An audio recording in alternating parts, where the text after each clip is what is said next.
Bom dia, irmãos e irmãs. Graça e paz. Tudo bem com vocês? Que privilégio, né? Um privilégio tão grande a gente poder estar aqui juntos, adorando a nosso Deus. Eu creio que o Senhor está aqui. Você crê também? Que a gente possa se esforçar cada vez mais para buscarmos a presença dEle. Mas um privilégio maior ainda para mim é poder compartilhar um pouco da palavra, mas principalmente poder compartilhar com os irmãos um pouco daquilo que o Senhor tem falado comigo nos últimos tempos. Nas últimas semanas eu fui muito impactado ao ouvir um testemunho de um missionário que foi fazer um trabalho num país africano, do continente africano. E aquilo marcou meu coração, porque ele disse que ele foi para a África achando que ele queria abençoar. Mas no final da história, no final desse trabalho, o que ele percebeu é que ele foi mais abençoado do que abençoou, porque ele foi muito impactado com a maneira de que aqueles irmãos estavam vivendo a sua vida com Deus. Tiveram duas coisas que chamaram mais a atenção desse missionário. A primeira era a alegria daqueles irmãos, porque o país onde ele foi estava passando por uma guerra civil violentíssima. Muitas pessoas morriam por dia. Muitas pessoas, para irem para a igreja, corriam risco de vida. Mas mesmo assim, quando ele chegava na igreja, ele percebia que as pessoas sempre estavam cheias de alegria, com um sorriso no rosto. Além disso, muitas pessoas daquela comunidade estavam passando fome de verdade, mas elas tinham muita alegria em servir com o outro, em compartilhar aquilo que eles tinham, mesmo sendo muito pouco. Apesar da miséria que aquele país estava enfrentando naquele momento, todos eles tinham alegria em louvar ao Senhor. A outra coisa que chamou muita atenção desse missionário é a intensidade com que aqueles irmãos adoravam. Ele ficava impressionado. Ele disse que todo culto, todas as vezes que eles tinham oportunidade de louvar o Senhor, eles se entregavam com tudo aquilo que eles tinham. Ele falava que era bonito de ver. Além disso, aquela comunidade tinha uma reunião de oração todos os dias às 5 horas da manhã. E ela sempre estava cheia. Tinha gente que não tinha carro, não tinha como ir até a igreja, porque o transporte público era muito ruim, e andavam quilômetros e quilômetros para chegar às 5 horas da manhã. Outras pessoas, mesmo trabalhando em dois turnos, 2 empregos, trabalhando 16 horas por dia, acordavam mais cedo para estar lá às 5 horas da manhã nas reuniões de orações. A igreja estava sempre cheia, e aquilo deixava o coração dele super animado, porque não estava só cheio de pessoas, mas cheia da presença de Deus, porque as pessoas se entregavam com tudo aquilo que elas tinham. E ele disse que no final dessa viagem ele começou a fazer um balanço e repensar, começou a perguntar o porquê que aquelas pessoas adoravam a Deus com tanta intensidade. E o que Deus falou com ele foi de que aquelas pessoas adoravam a Deus daquela forma, porque naquele momento elas compreendiam totalmente que Deus era tudo aquilo que elas tinham. A esperança delas só estava em Deus, a segurança delas só estava em Deus, e por isso elas adoravam a Deus com alegria e intensidade. E conforme eu fui ouvindo esse testemunho, Deus foi falando ao meu coração, e uma frase ficou cravada dentro de mim. O que Deus foi falando comigo é de que muitas vezes a intensidade da nossa adoração é proporcional ao quanto nós entendemos que precisamos de Deus, e a nossa alegria é proporcional à intensidade da nossa adoração. Tem muita gente que reclama que não é alegre, que não é feliz. Sabe por que isso acontece? Porque não adora a Deus com intensidade. E quem não adora a Deus com intensidade é porque ainda não entendeu que Jesus e o próprio Deus é tudo aquilo que nós temos. E quando nós começamos a entender isso e passamos a adorar com tudo que nós somos, nós entendemos que a adoração é o caminho que nos leva ao Pai. E o nosso objetivo se torna ser única e exclusivamente adoradores que adoram em espírito e em verdade. É justamente sobre isso que eu quero conversar com você nessa manhã. Por isso, se você veio preparado, gostaria de te convidar a abrir a sua Bíblia no livro de Neemias. Nós vamos ler no capítulo de número 1. Nós vamos ler do verso de número 4 ao verso de número 11. Neemias, capítulo de número 1, verso de número 4 ao verso de número 11. Na verdade, Neemias, capítulo de número 4. Não, Neemias, capítulo de número 1. Neemias, capítulo de número 4, do verso de número... Neemias, capítulo de número 1, do verso de número 4 ao verso de número 11. Perdão, irmãos.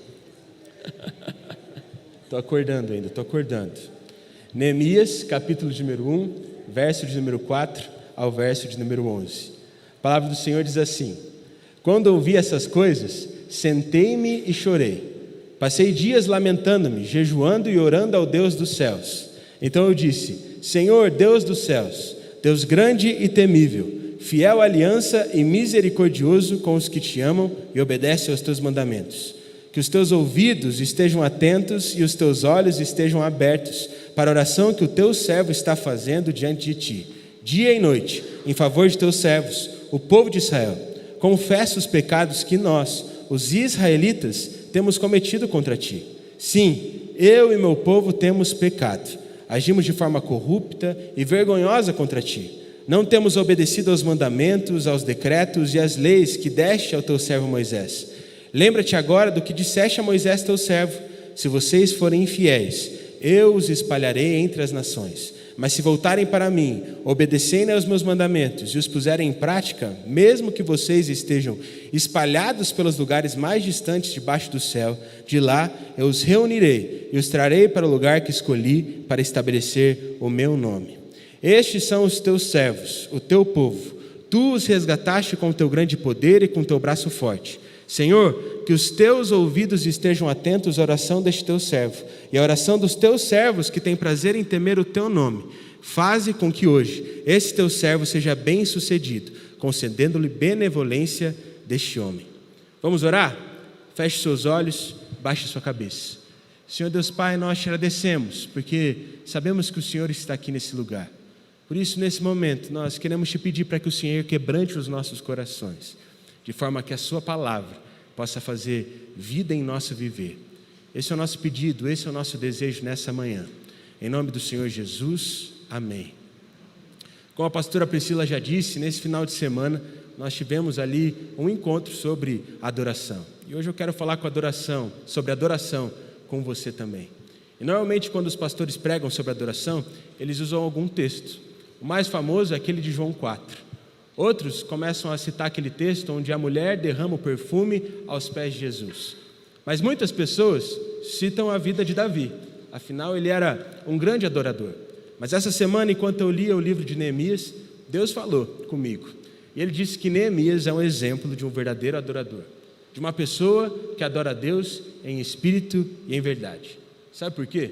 Porque Neemias era alguém que estava disposto a se entregar totalmente nas mãos de Deus.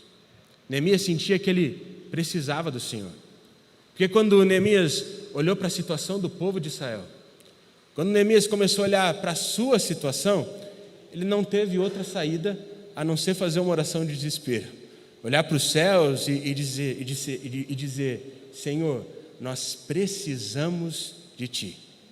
Neemias nos mostra aqui nesse texto que para termos um coração de adorador, o primeiro passo é o arrependimento. Porque tudo começa com o arrependimento. No verso número 6 e no verso número 7, Neemias então começa a confessar os pecados do povo. Neemias começa a dizer de que o povo estava vivendo de forma corrupta e vergonhosa. Além disso, Neemias começa a dizer de que o povo tinha desobedecido às ordens do Senhor e por isso que estava enfrentando tantos momentos ruins. Neemias entendeu de que o problema não estava no outro, mas de que o problema estava nele. E se ele quisesse mudar a situação do povo, ele precisava se entregar. Isso nos ensina uma coisa, meus irmãos. Normalmente, os nossos maiores problemas não estão do lado de fora, mas sim do lado de dentro. Principalmente quando o assunto é adoração. Há um tempo atrás, na verdade há um bom tempo atrás, um pai veio contar uma história para mim, um pai de um adolescente. Pra você ter uma ideia, faz tanto tempo que na época não chamava nem 9º ano, era a 8ª série ainda. E ele disse que no início do ano, quando chamaram lá os pais para conversar, o diretor e os professores colocaram uma proposta na mesa. Eles disseram: ó, toda a turma de 8ª série aqui da escola, eles viajam no final do ano.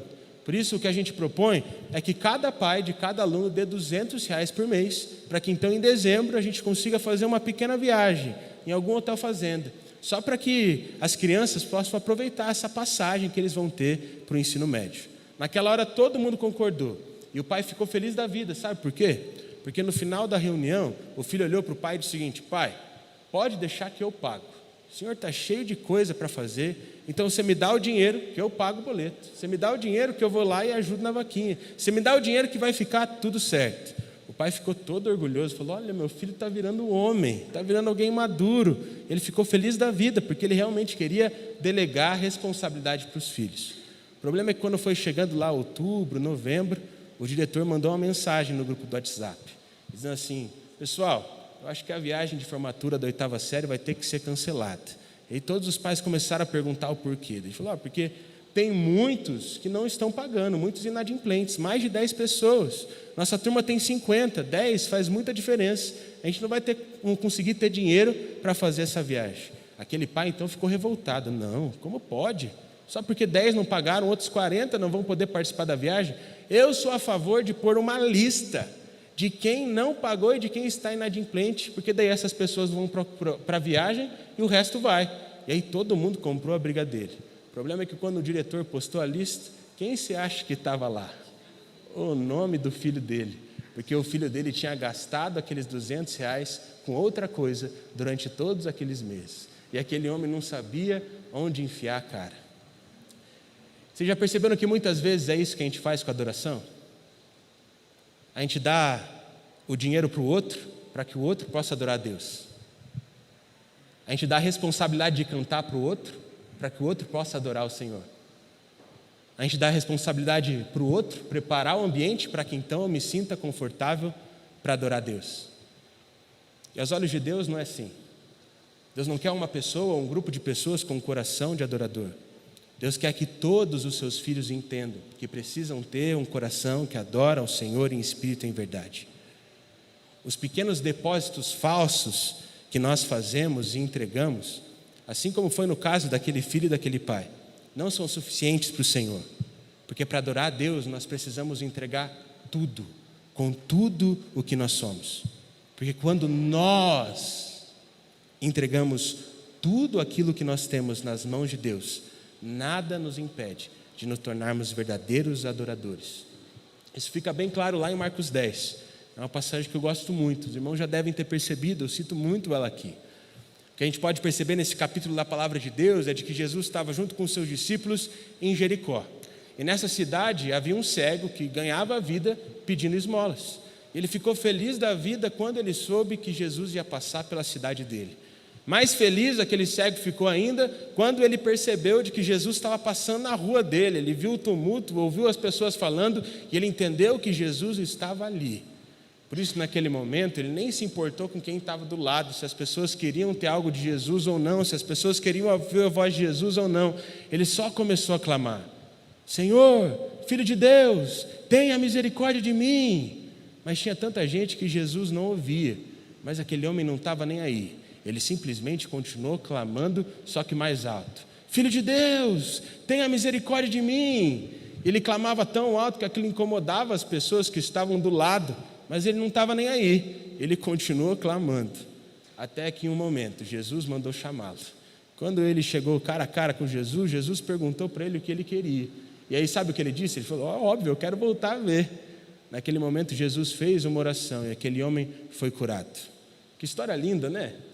Mas sabe o que eu acho mais bonito? O que está escrito no final dela. Porque o que a palavra diz para a gente lá em Marcos 10 é de que depois da cura, sabe o que aquele homem fez?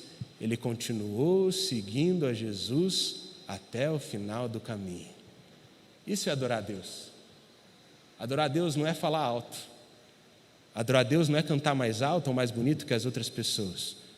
Adorar a Deus não é tentar chamar a atenção de Deus para que Ele faça o que você quer. Adorar a Deus é continuar clamando por Ele e seguir com Ele até o fim do caminho. As nossas esmolas, o pouquinho que a gente dá, não saciam o coração de Deus, assim como não saciavam o coração daquele homem cego. O coração de Deus só se sacia quando nós entregamos tudo, quando nós deixamos tudo aos pés dele, porque Deus sempre vai querer mais de nós, para que a gente possa provar mais do amor dele. É por isso que tudo começa com arrependimento. Normalmente, quando a pessoa não conhece a Jesus, ela não percebe, mas ela está no caminho da perdição. Então pensa aqui que a minha esquerda é tudo que tem de ruim do mundo. Pecado, todos os egos, todas as coisas que nós queremos. Nada contra os irmãos aqui da esquerda, tudo bem? Vocês me amam, também eu amo vocês. Nada contra vocês, é só uma ilustração. Então normalmente as pessoas elas estão andando em direção ao pecado, em direção à morte, porque elas não conhecem a Jesus. E normalmente sabe o que acontece quando a pessoa conhece a Jesus? Ela dá as costas para o pecado, mas ela continua aqui. E sabe o que acontece quando você continua aqui só dando as costas para o pecado? É que às vezes as esmolas que o mundo fornece chamam muita atenção. E aí você fica muito tentado a dar uma olhadinha. Por isso que se arrepender não é só você dar a volta para os pecados, mas sim você andar e caminhar, seguindo a Jesus, andando em direção à cruz. Quando nós andamos em direção à cruz e seguimos a Jesus pelo caminho, nós nos tornamos verdadeiros adoradores. Os verdadeiros adoradores não são aqueles que cantam muito bem, não são aqueles que fazem muito bem tecnicamente. Os verdadeiros adoradores são aqueles que se voltam para o Senhor todos os dias, até mesmo nos momentos mais difíceis. E foi justamente isso que Neemias fez. A partir do verso número 9, ele começa a lembrar algumas promessas para Deus. Ele começa a dizer: tudo bem, Senhor, o Senhor disse que se a gente desobedecesse, todo o nosso povo ia ser separado. Mas lembra de uma coisa, o Senhor também disse que se a gente se voltasse para o Senhor nos reuniria e juntos nós iremos habitar no lugar que o Senhor tem para nós. Neemias estava mostrando o desejo de se voltar para Deus, isso mostra o coração adorador dele. Ao invés de tentar fazer algum conchavo político, sabe o que Neemias fez? Se voltou para Deus. Ao invés de tentar fazer alguma coisa com as suas próprias forças, sabe o que Neemias fez? Se voltou para Deus. Ao invés de ficar reclamando do povo, de que o povo não adorava, de que o povo não obedecia, sabe o que Neemias fez? Se voltou para o Senhor. No verso número 4 diz isso, de que ele simplesmente orou, jejuou e buscou a Deus. E o Senhor agiu, porque o Senhor sempre age no meio daqueles que se voltam para Ele em adoração. Isso fica bem claro lá em Atos 17. O que a gente pode perceber nesse capítulo da palavra é que Paulo e alguns amigos estavam pregando o evangelho na cidade de Tessalônica. Acontece que estava sendo um pouco difícil para eles, porque eles perceberam que o coração daquele povo era um pouco endurecido. Então eles pregavam nas sinagogas e percebiam de que ninguém, de fato, queria entregar a sua vida para Jesus, se entregar para que então pudesse seguir os caminhos do Mestre. Por isso que a palavra diz é de que eles pregaram, mas foram poucos aqueles que se converteram. Foram poucos aqueles que se entregaram aos caminhos do Senhor. Mas mesmo assim, os judeus que não tinham se entregado ficaram revoltados. Começaram a perseguir Paulo e os seus amigos. Por isso os três tiveram que fugir. E o que a gente pode perceber é de que eles foram para uma cidade que se chamava Bereia. Um bom nome para você pôr na sua filha, já imaginou? É um nome bonitinho, começa com B. Então guarda aí com especial, filha Bereia. Quando você tiver uma filha menina, chama ela assim. E o que eu acho mais interessante é de que eles chegaram em Bereia e eles perceberam um ambiente diferente. Sabe por quê? Porque aquelas pessoas estavam interessadas em ouvir de Jesus. O que a palavra nos diz é que eles ouviam Paulo falando, eles iam examinar as Escrituras. E eu imagino aquele povo sedento quando eu leio a Bíblia, sabe, irmãos? A pessoa pregando e as pessoas não tiravam os olhos dele, as pessoas queriam se entregar, as pessoas queriam ouvir, as pessoas queriam se entregar. E sabe o que aconteceu? No final, o que a palavra diz é de que muitos se voltaram ao Senhor. Sabe por quê? Porque o Senhor age no meio daqueles que se voltam para Ele. E a pergunta que eu faço para você é: para onde você tem se voltado? Às vezes nós que já conhecemos a palavra, já vivemos há muito tempo com o Senhor, a gente se volta para a religiosidade. E ao invés de entregar o nosso coração, a gente entrega o nosso domingo de manhã. E o domingo de manhã vira apenas um compromisso, mas não vira um sentimento de adoração. Muitas pessoas, ultimamente, têm se entregado à preguiça. E quando a gente se entrega à preguiça e se volta para ela, ficar em casa é muito mais cômodo. Vir aqui no culto e ficar mexendo no celular é mais cômodo ainda. E a gente entrega a responsabilidade de adorar em outras mãos. Tem muita gente que tem se voltado para prazeres instantâneos. se entrega para a glutonaria, inclusive eu, se entrega para as redes sociais, passam tempo com muitas coisas, e a hora que percebem, estão adorando outras coisas ao invés de adorar a Deus. E quando nós nos voltamos para outras coisas e não para o Senhor, na verdade nós estamos depositando a nossa fé nessas coisas e não em Deus. Por isso eu te pergunto, onde você tem depositado sua fé? Quem é a autoridade sobre a sua vida? Quem é o dono do seu coração? Lá em Mateus 8, a gente percebe um momento muito interessante da palavra de Deus. Jesus estava em Cafarnaum dessa vez. E enquanto ele estava lá pregando o evangelho, um oficial romano vem desesperado para Jesus, dizendo que precisava de ajuda, porque na casa dele tinha um servo paralítico sofrendo muito, ele tinha muitas dores e muitos problemas. Quando ouve o relato daquele homem, Jesus fica interessado e demonstra que queria ir na casa dele. O problema é que quando ouve aquilo, o oficial romano disse assim: não, eu não mereço alguém como o Senhor na minha casa. Eu sou pecador, eu faço tudo errado. Não precisa entrar na minha casa não. Mas eu tenho uma coisa, uma certeza. Sabe qual é? É de que o Senhor é poderoso. E se uma palavra sair da sua boca, o meu servo vai ser curado. E aí tem um dos versículos mais bonitos da Bíblia. Porque Jesus olha para aquele homem e diz o seguinte: vá e seja feito conforme a tua fé. Naquele momento, e quando eles voltaram para casa, aquele servo estava curado. Teve uma vida nova, porque alguém estava disposto a entregar a autoridade nas mãos de Jesus. E eu penso uma coisa, meus irmãos: se Jesus pode fazer isso com uma palavra, imagina o que Jesus pode fazer com uma vida inteira nas mãos dele. Por isso, mais do que cantar, mais do que vir no domingo na igreja, mais do que servir um ministério, adorar e se colocar à disposição, para que o Senhor venha fazer o que for necessário em nossas vidas. Isso nós também percebemos em Neemias, um homem que adorava ao Deus em espírito e em verdade, porque ele se coloca à disposição. É isso que a gente percebe lá no verso número 11. Ele está falando assim, diante de tudo isso que está acontecendo, agora eu oro para o Senhor, para que o Senhor toque o coração da pessoa que está acima de mim, para que Ele me libere, porque não importa qual for a dificuldade, Senhor, eu estou pronto para ir. Eu estou pronto para te obedecer. Neemias se colocou à disposição de Deus, entregou a sua vida em adoração ao Pai, e hoje ele tem um baita de um testemunho para contar, porque ele se tornou um adorador. Isso nos ensina uma coisa, meus irmãos: adorar não é sobre fazer o que você quer, adorar é sobre fazer aquilo que o Senhor deseja. Quando eu leio a Bíblia, eu percebo que Jesus fala de uma forma muito clara: toda autoridade me foi dada no céu e na terra. E quem está no céu e na terra? Os animaizinhos, as plantas, as casas. Mas você também, criatura. Eu também. Deus tem autoridade sobre as nossas vidas. Tudo aquilo que existe aqui foi concedido a Ele. A autoridade das nossas vidas já foi dada a Jesus. Mas quando nós não nos submetemos a essa autoridade, nos entregando a Ele em adoração, através dos nossos pensamentos, através das nossas ações, através das nossas atitudes, quem passa a nos governar são os poderes dessa terra. Porque no final das contas, meus irmãos, nós damos autoridade para aquilo que nós adoramos.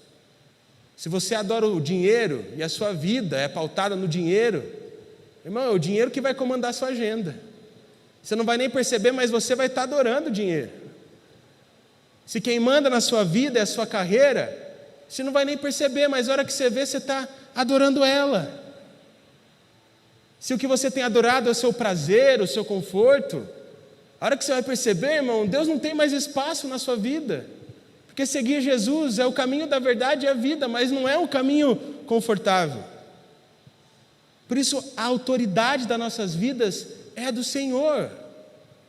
E é por isso que nós devemos adorar Ele não só quando estamos aqui no templo, mas em todos os momentos do nosso viver.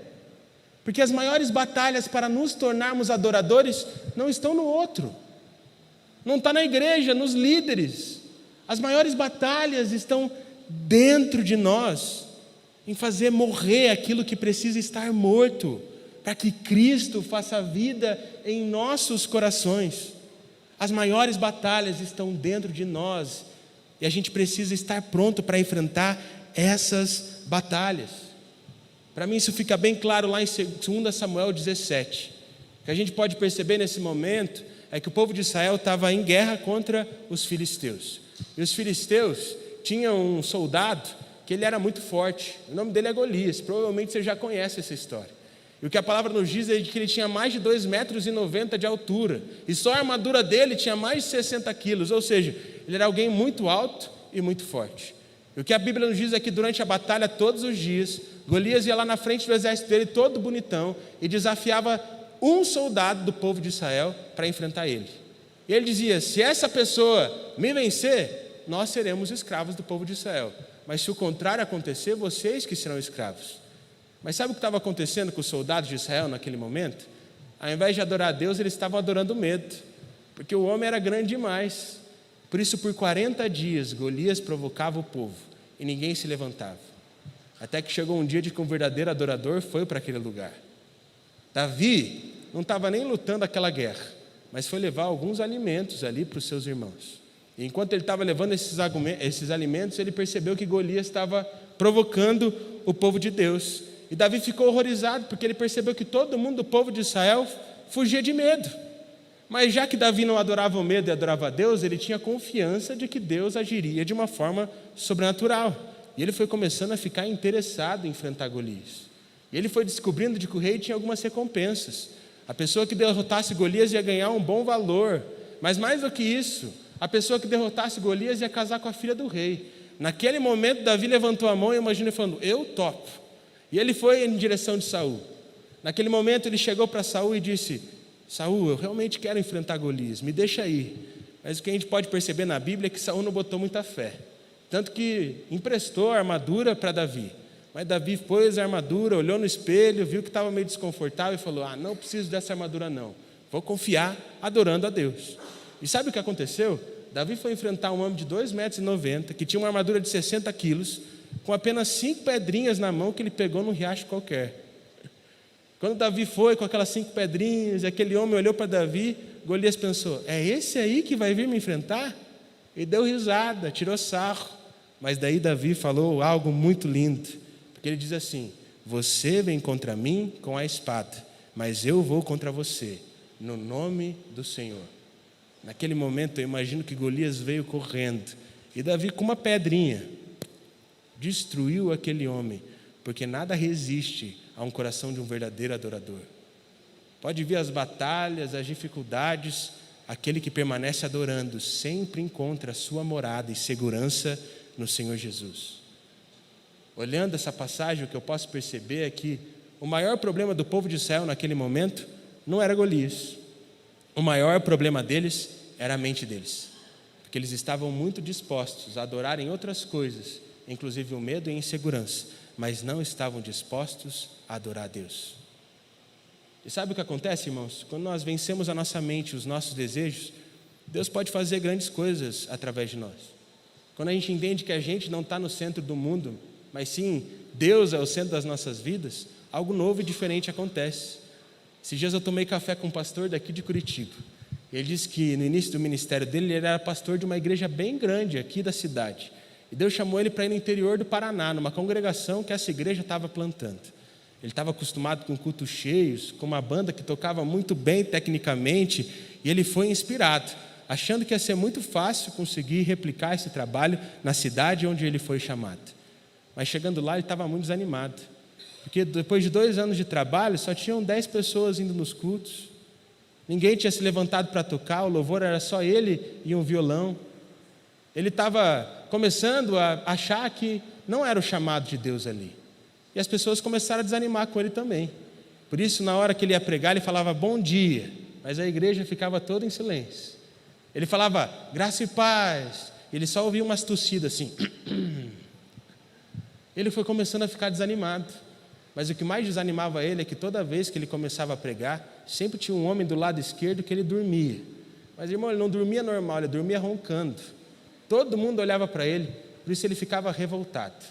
Teve um dia que para ele foi a gota final. Ele deu bom dia, ninguém falou bom dia. Ele falou graça e paz, ninguém falou amém. Mas sabe o que é pior? quando ele começou a pregar e olhou para a esquerda, o que vocês acham que estava acontecendo? O homem estava dormindo, roncando. Por isso ele olhou para a mulher daquele homem que estava do lado dele e falou: por favor, tenha mais respeito, acorde o seu marido. Daí a mulher falou: de jeito nenhum, foi você que botou para dormir, então você que tem que acordar. Naquele dia ele chegou em casa e falou: Deus, o que aconteceu? Por que o Senhor me enviou para esse lugar? Olha aqui, eu estou dando a minha vida para o Senhor e o Senhor não está fazendo nada. Achando que ele era o centro do mundo. Mas naquele dia Deus falou para ele de que a oportunidade dele estar ali era para que ele pudesse morrer. Era para que o ego dele morresse. É para que os desejos dele morressem. É para que as coisas que eram dele dentro dele morressem. Para que dentro dele só pudesse habitar Deus. A partir daquele dia ele começou a buscar o Senhor com tudo que ele tinha. As pessoas não cantavam na hora do louvor, mas ele cantava com todo o entusiasmo do mundo. As pessoas não respondiam bom dia, mas ele dava o bom dia super alegre. As pessoas não falavam amém no graça e paz, mas ele tinha confiança que a graça e que a paz do Senhor Jesus iam inundar aqueles corações. O tempo foi passando e por ele ter se tornado um verdadeiro adorador, outros verdadeiros adoradores foram se levantando. A igreja foi crescendo, as coisas foram acontecendo, não pelo poder dos homens, não pelo poder da eloquência, não pelo poder de uma banda, mas pelo poder de Jesus. Porque ali naquele lugar haviam pessoas que estavam dispostas a adorar a Deus. Mas para adorar a Deus, nós precisamos morrer. Eu acho isso muito bonito. Quando nós lemos o Antigo Testamento, o que a gente podia perceber é que Deus era muito zeloso com a presença dele. E realmente, ele continua sendo. Mas muitas vezes nós não levamos isso muito a sério. O que alguns estudiosos dizem, outros dizem que não, mas alguns dizem que sim, é que normalmente os sumos sacerdotes, quando eles iam entrar no lugar santíssimo, no lugar da presença de Deus, eles tinham que ter muito cuidado. O sumo sacerdote era alguém que era separado, preparado para entrar no lugar santíssimo e então oferecer sacrifícios para o povo, para que o povo pudesse estar bem diante de Deus. O problema é que para eles entrarem no lugar santíssimo, eles tinham que ali cumprir várias e várias obrigações, várias coisas no checklist. Então sabe o que acontecia? O que alguns estudiosos dizem é de que os sumos sacerdotes, eles amarravam uma corda na cintura e penduravam um sino nessa corda. E eles penduravam o sino nessa corda e deixavam a corda na mão de outro abençoado que estava do lugar de fora. E aí eles entravam com toda a reverência, com muita calma, para oferecer os sacrifícios do Senhor. E volta e meia, o sino batia. E quando o sino batia, era sinal de que aquele sumo sacerdote tinha caído, tinha morrido, porque ele não era digno de adentrar na presença de Deus. Por isso alguém ia lá, puxava a corda e tirava aquele homem. Isso aconteceu algumas vezes, mas os planos de Deus eram diferentes, porque ficou bem claro que nenhum homem podia adorar o Senhor em espírito e em verdade sem o intermédio do Pai. Por isso o Pai enviou o Filho. No momento que o Pai enviou o Filho, agora o nosso sumo sacerdote não é mais um homem, agora o nosso sumo sacerdote é o próprio Jesus, que vive e reina para todo sempre nos céus, junto com o Pai. E quando ele veio na terra, ele se entregou e morreu naquela cruz. E naquele dia, quando ele morreu, o sino tocou. Só que quando o sino tocou dessa vez, não era mais sinal de tristeza, Ivani. Não era mais sinal de dor. Não era para ficar mal, não. Porque aquele sumo sacerdote tinha morrido. Mas no terceiro dia ressuscitou. E por ele ter ressuscitado, agora não são apenas alguns que podem entrar no lugar santíssimo. Todos aqueles que creem em Jesus podem entrar nesse lugar e desfrutar da presença de Deus. Por isso hoje, quando o sino toca, não é um sinal de dor, lamentação, tristeza, é um sinal de alegria, porque o nosso Salvador morreu por nós e nos tornou dignos de adentrarmos na presença de Deus. Por isso, nesse momento, eu queria que você baixasse a sua cabeça, fechasse seus olhos e refletisse. Será que você tem se tornado um verdadeiro adorador? Será que você tem entregado a sua vida nas mãos do Senhor? E não é sobre fazer uma oração de confissão, é sobre derramar tudo que você é nele. Por isso hoje, mais uma vez, o sino vai tocar. E hoje, quando o sino tocar, não é para você ficar triste e se sentir culpado, porque hoje o sino é um convite um convite daqueles que estão dispostos a passarem a adorar a Deus em espírito e em verdade. Por isso eu vou contar até 3. E quando eu contar 3, eu vou começar a tocar o sino. Se você está disposto a, de fato, começar a se tornar um verdadeiro adorador, eu quero que você fique de pé no seu lugar. Não tenha vergonha, não tenha medo, mas quando eu tocar o sino, fique de pé. 1, 2, 3. Aleluia, aleluia.